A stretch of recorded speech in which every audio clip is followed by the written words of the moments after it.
At night, when the other engines are tucked away in their sheds, you can still hear the faraway call of an engine's whistle and the clickety-clack of train wheels turning.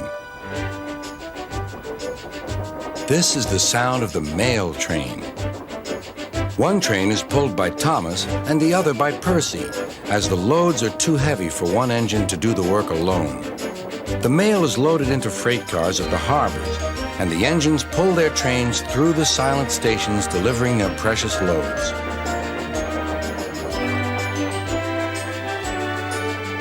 On a clear night, a big shiny moon brightens their journey, but often Thomas and Percy can't even see the stars. But whatever the weather, lamps along the track always light their way. One night, Percy was waiting at the junction. The main line train was late. At last, Henry arrived. "Sorry," he puffed. "The mail boat from the mainland was delayed." "Come on, Percy," said his driver. "Let's make up for lost time." Percy puffed along as quickly as he could, but the sun was already rising as he finished his work. Never mind, thought Percy. It's nice to be up and about when it's the start of a new day and there's no one else around. Percy was not alone for long. "Bother," said Percy. "It's that dizzy thing, Harold." "Good morning," whirred Harold. "I always said railways were out of date, but you're so slow with the mail. You should give everyone their stamps back." Percy was too tired to explain. "Bird brain," he muttered. "Good morning, Percy," called Duck. "You're up early this morning?" "No, you're wrong," sighed Percy. "I'm back, tired and late." He rolled into the shed and fell asleep almost before his buffers touched the bar. His driver decided to set off early that evening. Thomas was waiting at the station. "Thank goodness I have a chance to speak to you. Driver says that the person in charge of the mail has complained to Sir Topham Hatt about the delay last night."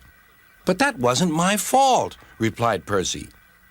"I know," said Thomas, "and so does Sir Topham Hatt.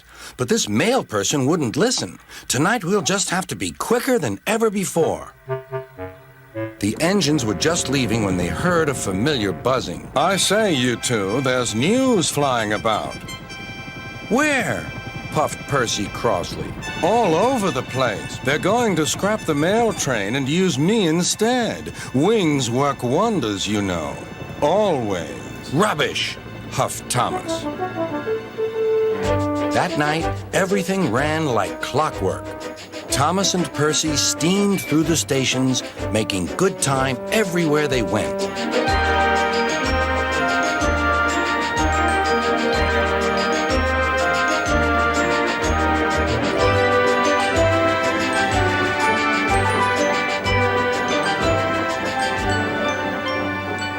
At a station, Thomas noticed a man looking cold and worried. He had missed his train home.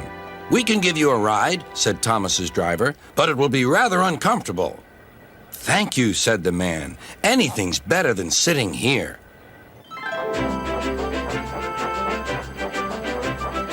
The next afternoon, Percy passed the airfield and saw Harold. "Hello, Lazy Wings. Are you too tired to fly today?" "The wind's too strong," grumbled Harold. "I've been grounded." "You need rails," laughed Percy. "They work wonders, you know. Always." That night, Sir Topham Hatt showed the two engines a letter. It was from the man who missed his train. "He thinks you are both splendid, and everyone says that the mail train is the pride of the line." It's Thomas the Tank Engine, hip hip hip hip hooray. Chugga chugga chug chug chuff chuff chuff, he rides along the way. And when you hear that whistle, it can only be one train. Our favorite little engine, Thomas is his name. Can you guess who this is?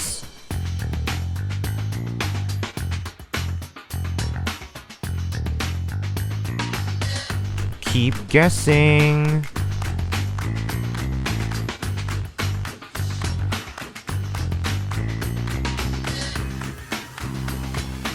It's Percy.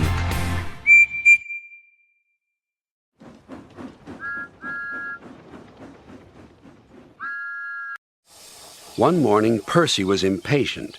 He was wearing a new coat of paint and longed for everyone to see it. The other engines were still dozing, but not Percy. Driver should be here by now. What's he doing?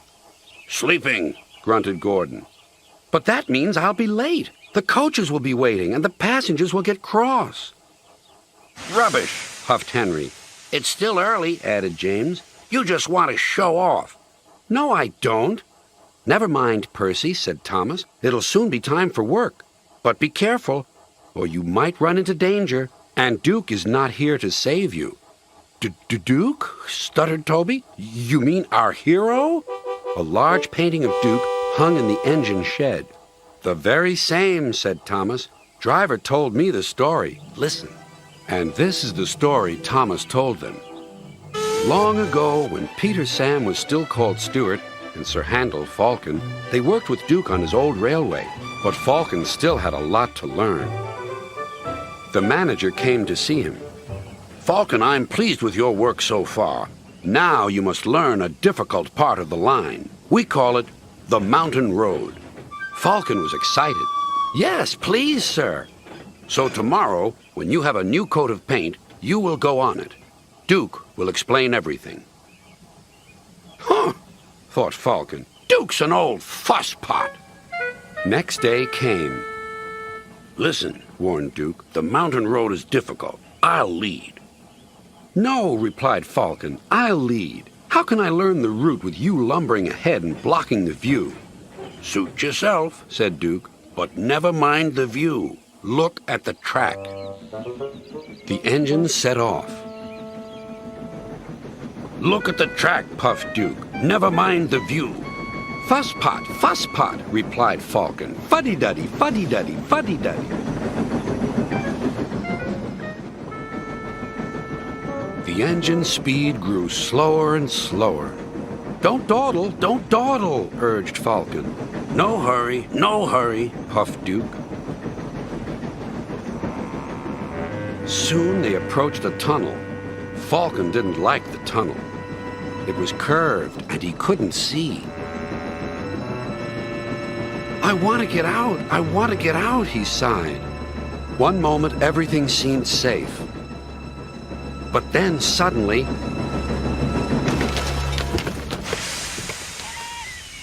Falcon was derailed and hung dangerously over the edge.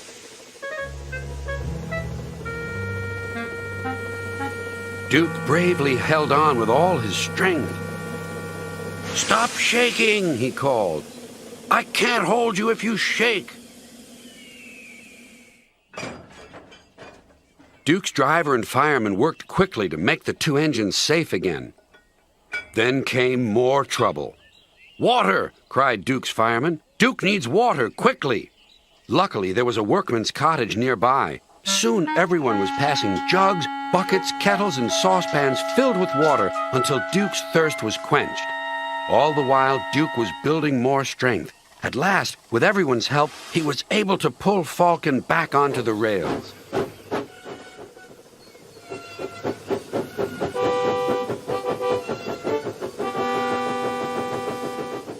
Then they started off once more.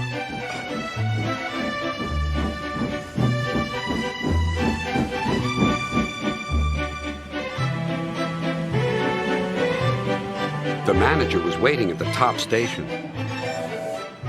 He apologized for the accident. Your Duke, said the passengers, is a hero. He stood firm like a bulldog and wouldn't let go. Falcon was grateful too. Thank you for saving me, Duke. I don't know why you bothered after I'd been so rude. Oh, well, replied Duke, you just had a new coat of paint. It would have been a pity if you'd rolled down the mountain and spoilt it. Thomas the Tank Engine rolling along.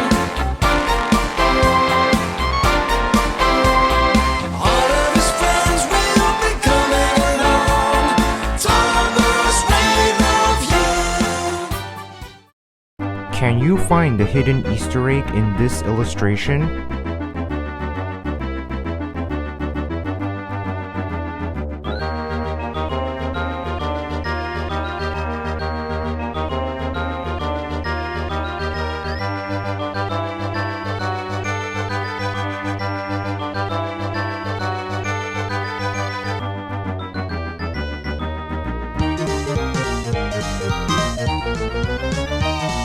Well done.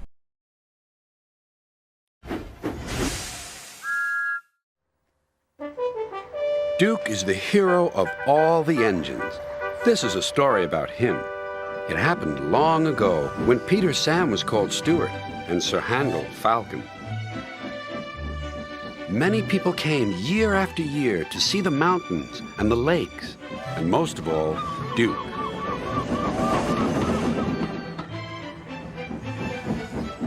He always pulled his train, even on days when he didn't feel well. "I mustn't disappoint my friends," he would say.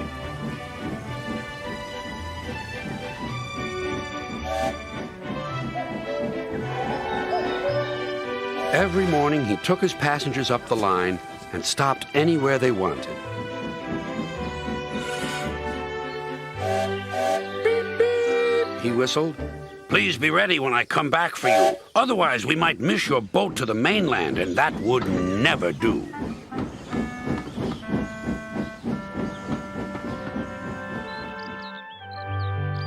One day, Duke didn't feel well.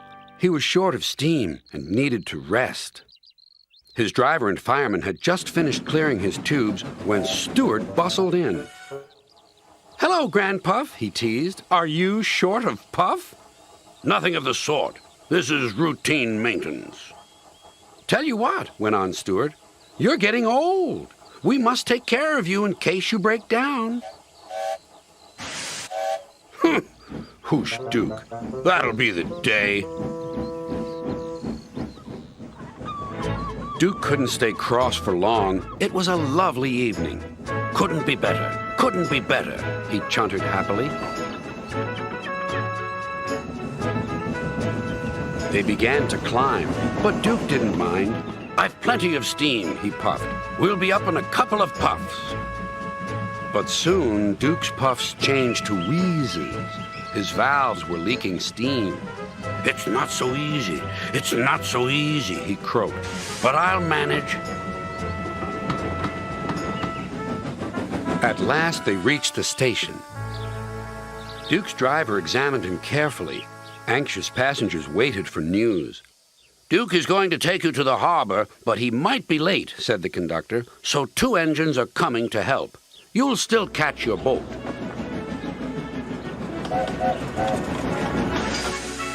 Falcon buffered up in front. "Poor old Grandpuff, what a shame you've broken down." "Beep, beep, beep," teased Stuart. "This is the day." He was coupled on behind. "Are you ready?" whistled Falcon. "Yes, I am," replied Stuart, and away they went.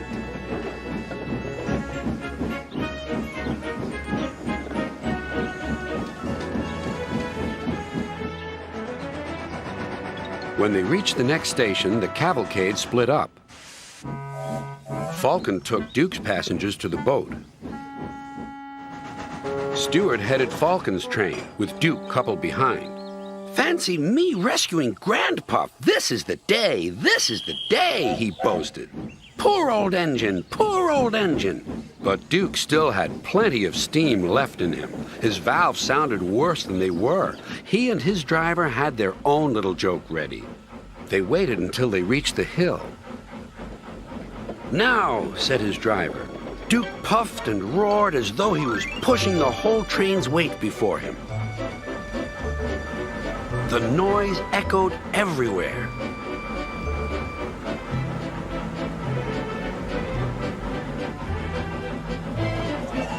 When they reached the last station, everyone cheered.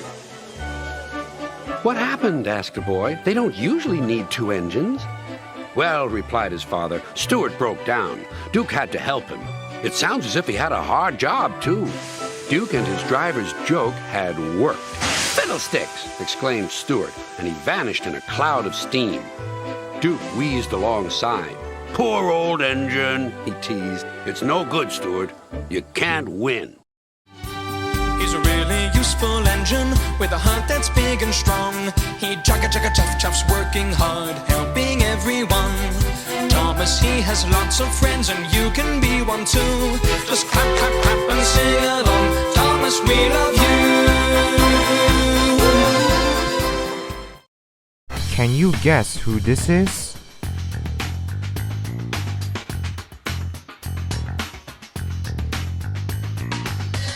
Keep guessing.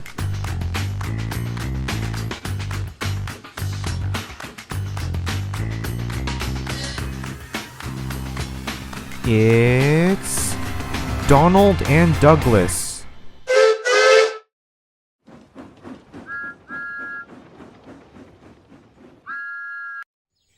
If you should visit a place that has a lake in the woods and a beautiful waterfall, then you may also find two little engines called Skarloey and Rheneas.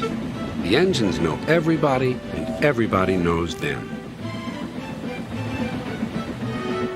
There are two more engines, Sir Handel and Peter Sam. They used to be called Stuart and Falcon, but they like their new names better. One day, Sir Topham Hatt sent Edward to the works to be mended. A big surprise awaited Edward. "It's Skarloey. What's he doing here?" Skarloey was pleased to see Edward. "I've been sent here for a rest," he sighed. "I was put in this shed so that I could see everything and not be lonely, but I do miss Rheneas. He's going to be mended.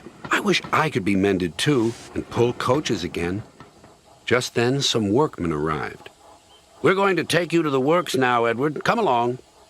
"Goodbye, Skarloey. Your railway's a lovely line." "Oh, it is, it is. You've cheered me up, Edward. Goodbye."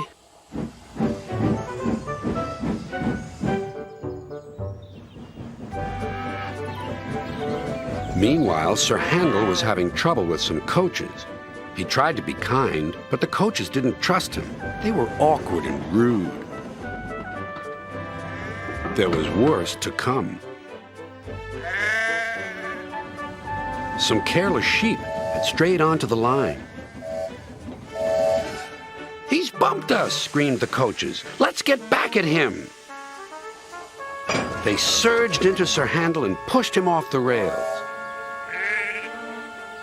No one was hurt, but Sir Handel limped sadly to the shed.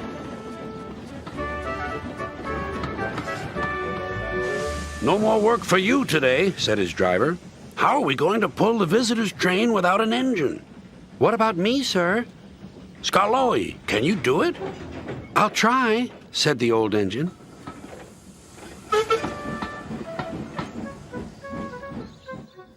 The coaches stood at the platform. "I'm ashamed of you," scolded Skarloey. "You might have hurt your passengers." The coaches quivered. "We're sorry, Skarloey." The conductor blew the whistle, and their journey began.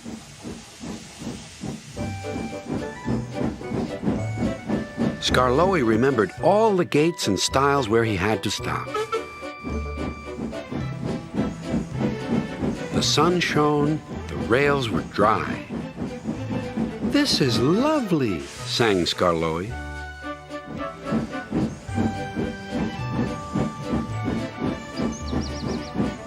Presently, the line grew steep. Skarloey felt short of steam. "Take your time," soothed his driver. "It'll be better downhill," Skarloey said to himself. But it wasn't. His springs were weak, and the rail joints jarred his wheels. At last, a spring gave way. "I feel all crooked," cried Skarloey. "We'll need a bus now for our passengers," sighed his driver. "No," pleaded Skarloey. "I'll get them to the station or burst." James was waiting at the platform. Clanging and clanking, Skarloey steamed in. "I'll do it! I'll do it! I've done it. James collected his passengers and respectfully puffed away.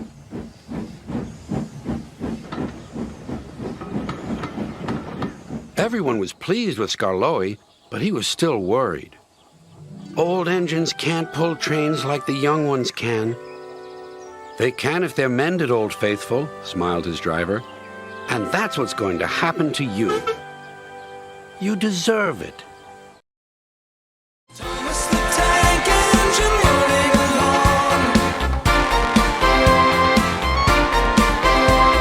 All of his friends will be coming along. Thomas, we love you. Can you find the hidden Easter egg in this illustration?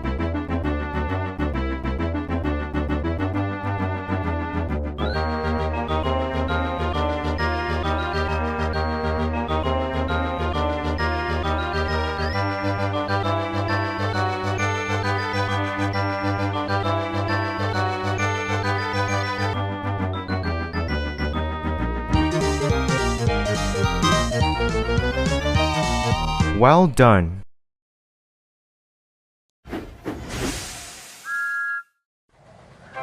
It was winter on the island of Sodor. Peter Sam puffed nervously along the line.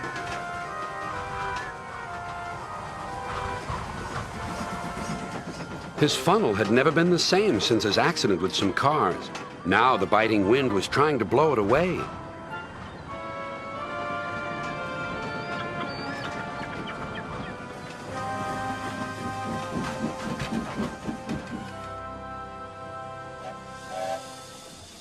My funnel feels wobbly, he complained. I wish manager would hurry up with my new one.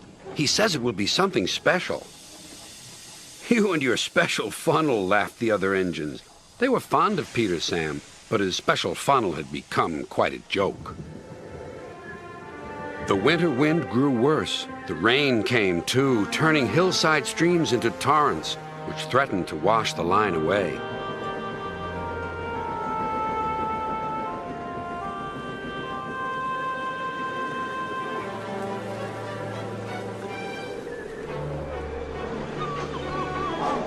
Rusty, the little diesel, worked hard carrying workmen up and down the line.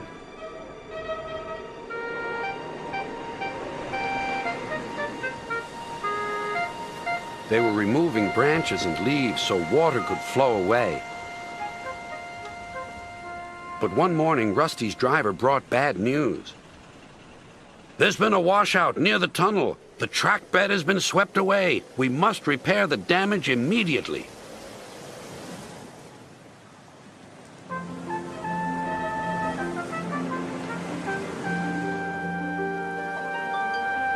The important work took longer than expected.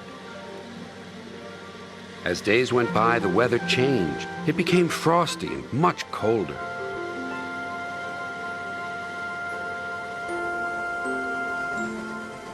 The workmen finished at last.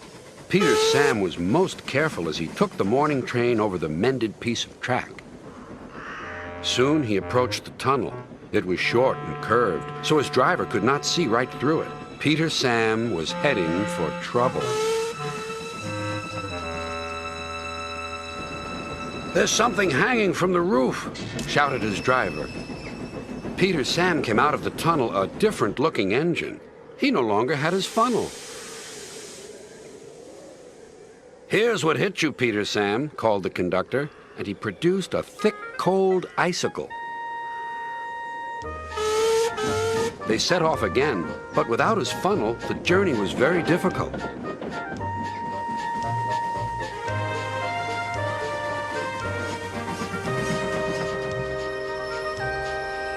Then his fireman saw an old drain pipe lying beside the track. We'll use that instead of your funnel. At least it'll help control the smoke.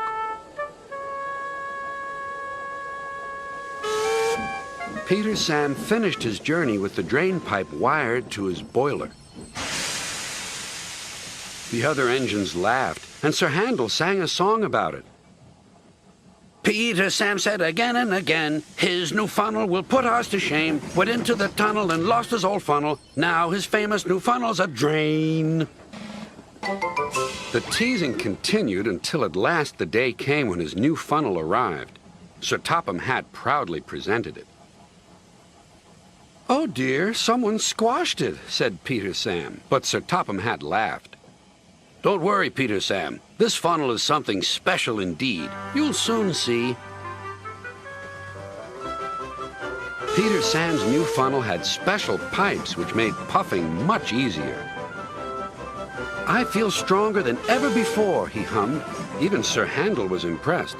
"I can't understand it. Peter Sam just seems to stroll along the line. He makes work look so easy." The engines don't laugh at Peter Sam's funnel now. They wish they had one like it.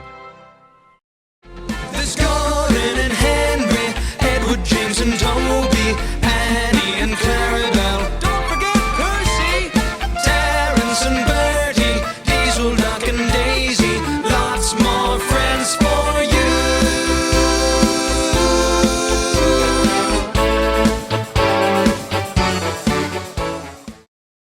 Can you guess who this is?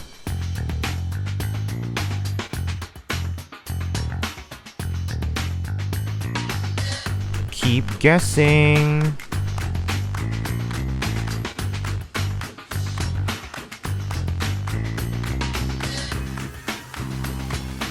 It's Mavis.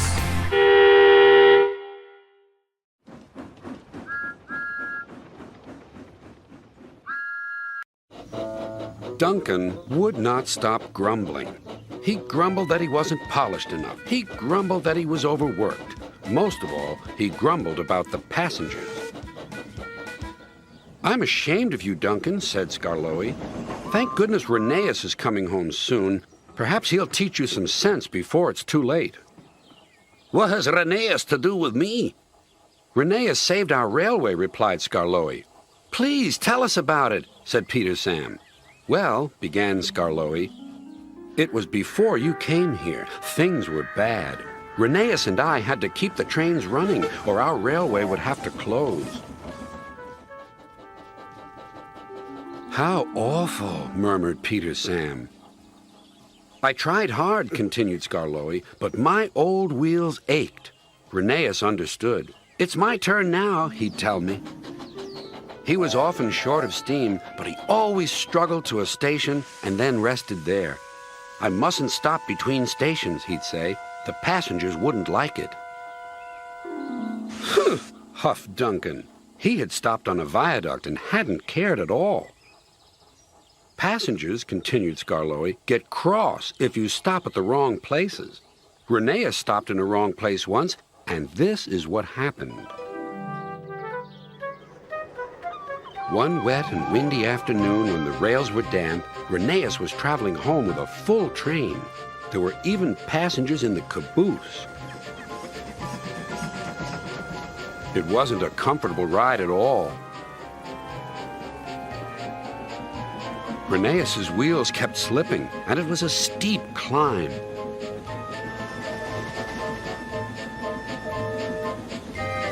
At last, his wheels gripped the rails again. The worst is over, he thought. Now we're away.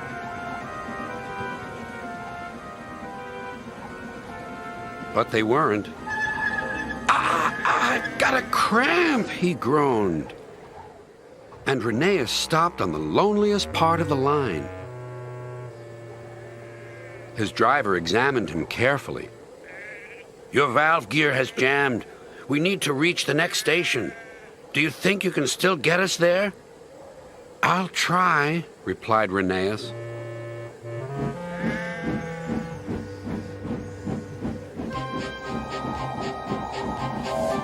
Rheneas did his best.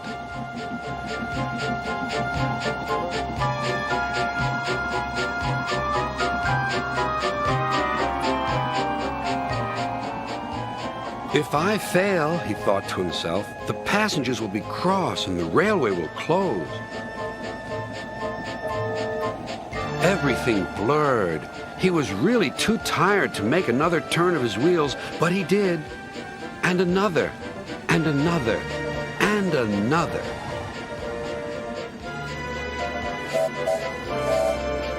Finally, tired but triumphant, Rheneas reached the station. "I'm here at last," he wheezed. "Thank you for getting us home," said the passengers. "We'll tell all our friends what a fine railway this is." His driver was delighted. "You're a gallant little engine," he said to Rheneas. "When you're rested, we'll mend you, so you'll be ready for tomorrow."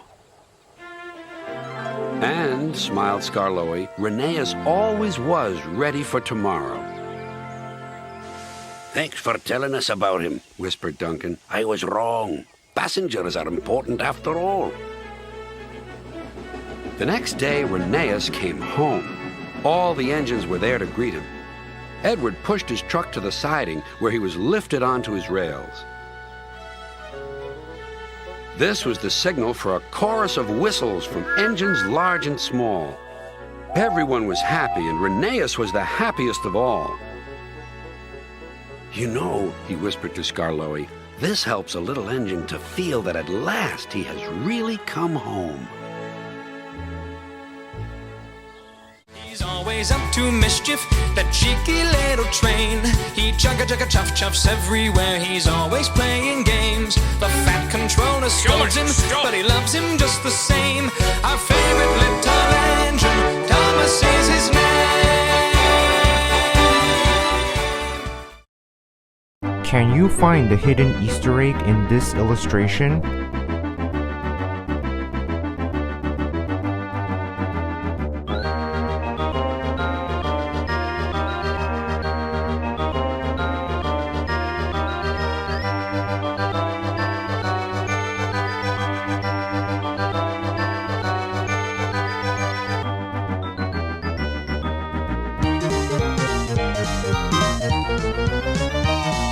Well done.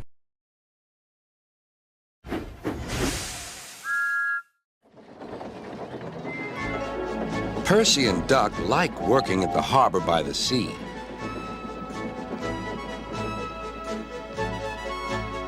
On a clear summer's night, there's no better place to be.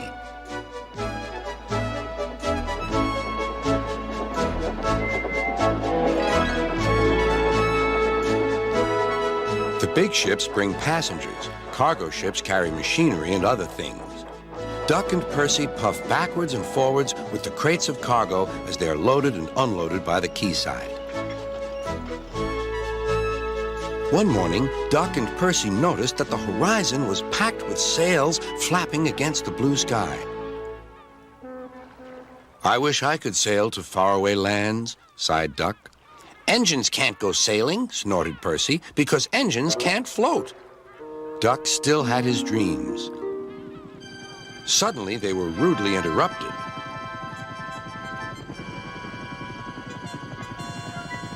Wakey, wakey, hovered Harold.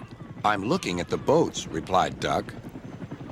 That's the regatta. Lots of boats, lots of races, great fun. I hover around in case I'm needed.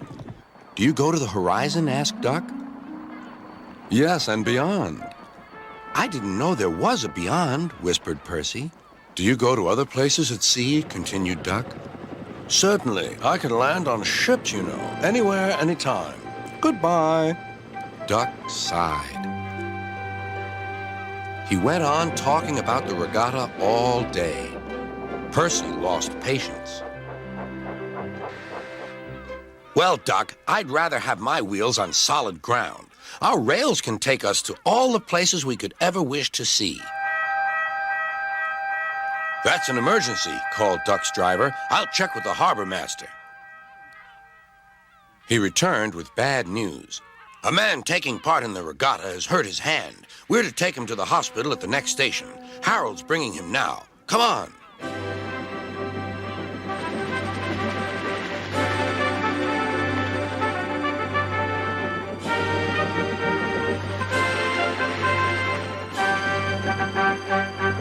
Good to see you again, Duck. Whirred Harold as he landed carefully on the platform. The man was gently helped to safety.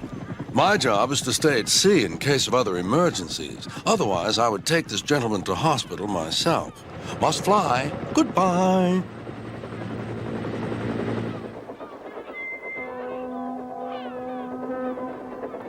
Duck set off on his journey. Soon he was steaming well, and his wheels were thundering along the track.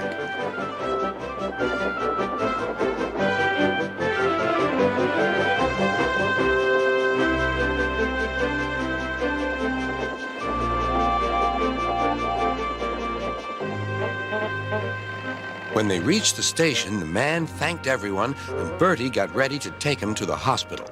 "You look splendid flying along the line, Duck," glowed Bertie. "No wonder they call you Great Western." "Thank you, Bertie."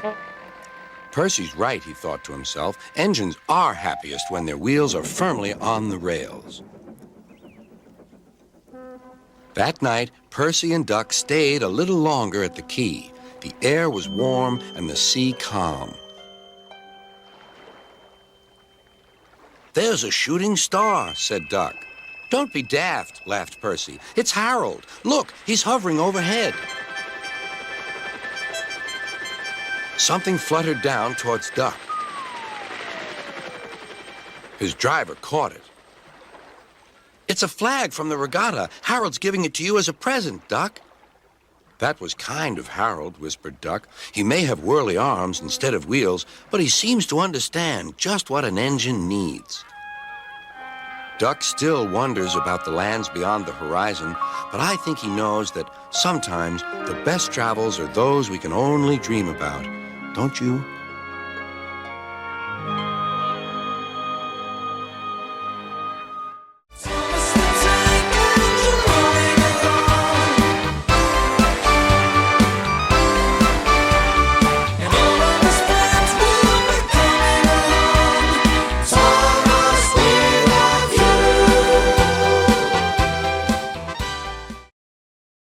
Can you guess who this is?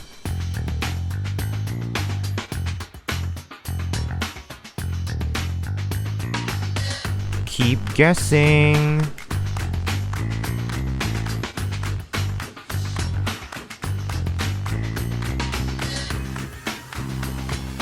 It's Rheneas.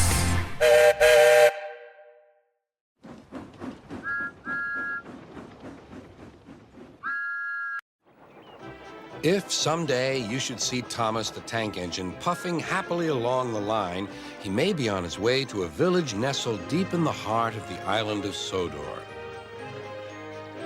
One November morning, Thomas whistled to all his friends. "It's nearly Thanksgiving, and I'll bring you lots of letters and parcels."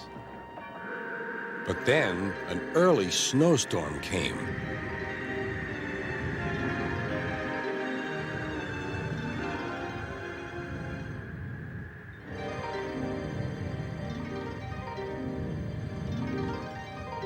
The island was covered with thick snow. The engines found work difficult. Some had to help clear snow from the track, and workmen hacked away at the frozen banks of ice. Thomas and Percy were collecting important mail for Thanksgiving. "Driver says there's lots of mail for the village," said Thomas. "I'll need an extra car for it all." Percy was feeling left out.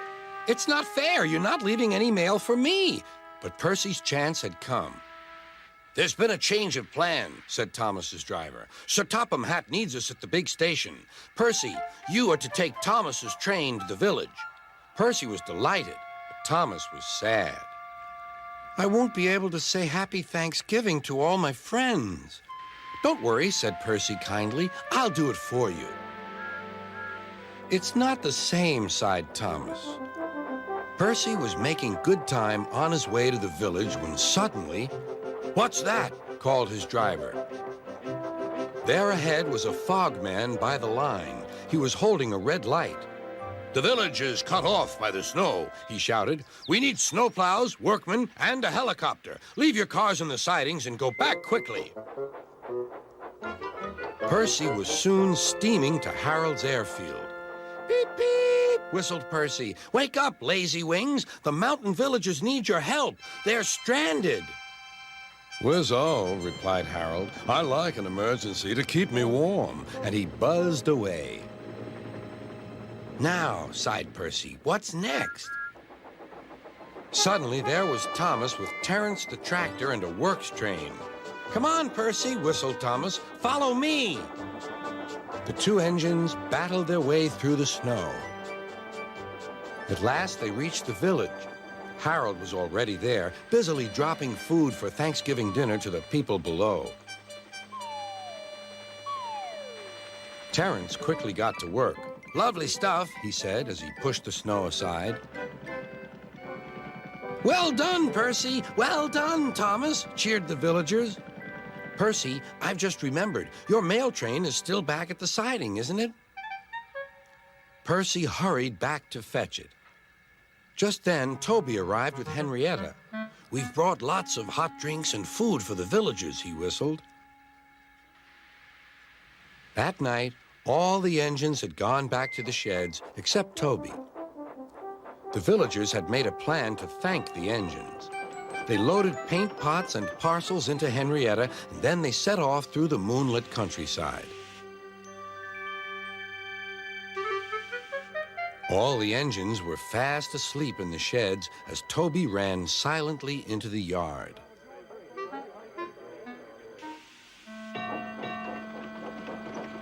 He had no idea what the villagers were going to do, but he knew it was going to be a big surprise. When the engines woke the next morning, they could not believe their eyes. The sheds had been repainted and decorated. The engines whistled in delight, and everyone agreed that it was a really happy Thanksgiving.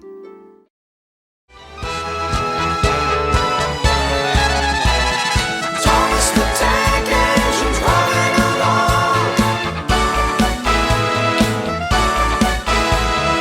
All of his friends will be coming along. Thomas, we love you. Thomas, we love you. Thomas, we love you.